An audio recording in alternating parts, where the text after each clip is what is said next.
പേരാമ്പ്രയിലെ UDF സ്ഥാനാർത്ഥി ഫാത്തിമ തഹ്ലയ്ക്കെതിരെ കടുത്ത വർഗീയത പ്രചരിപ്പിക്കുന്ന CPM മതേതര കേരളത്തിന് അപമാനമാണെന്ന് AICC general secretary KC Venugopal.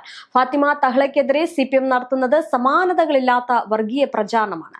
പരാജയ ഭീതി ബാധിച്ച CPM തീവ്ര വർഗീയ സംഘടനകളെ പോലും നാണിപ്പിക്കുന്ന വിധത്തിലാണ് പ്രചരണം നടത്തുന്നത്. ലോക്സഭാ തെരഞ്ഞെടുപ്പ് സമയത്ത് ഷാഫി പറമ്പലിനെതിരെ കാഫിൻ സ്ക്രീൻഷോട്ട് പ്രചരിപ്പിച്ച് മതസ്പർദ്ധത വളർത്താൻ ശ്രമിച്ചതിന്റെ മറ്റൊരു പതിപ്പാണ്.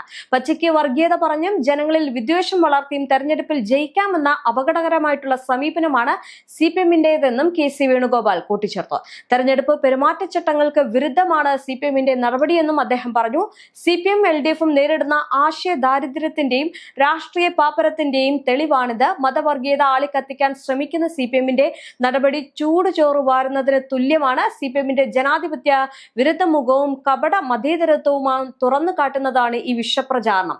BJPയുമായും മറ്റ് തീവ്ര സ്വഭാവമുള്ള സംഘടനകളുമായുള്ള ചങ്ങാത്തമാണ് ഇത്തരം ഒരു ഹീന പ്രചാരണത്തിന് CPMനെ പ്രേരിപ്പിച്ചത്. ഇത് ക്രിമിനൽ കുറ്റമാണ്. തെരഞ്ഞെടുപ്പ് കമ്മീഷൻ ഉചിതമായിട്ടുള്ള നടപടി സ്വീകരിക്കണമെന്നും KC വേണുഗോപാൽ ആവശ്യപ്പെട്ടു.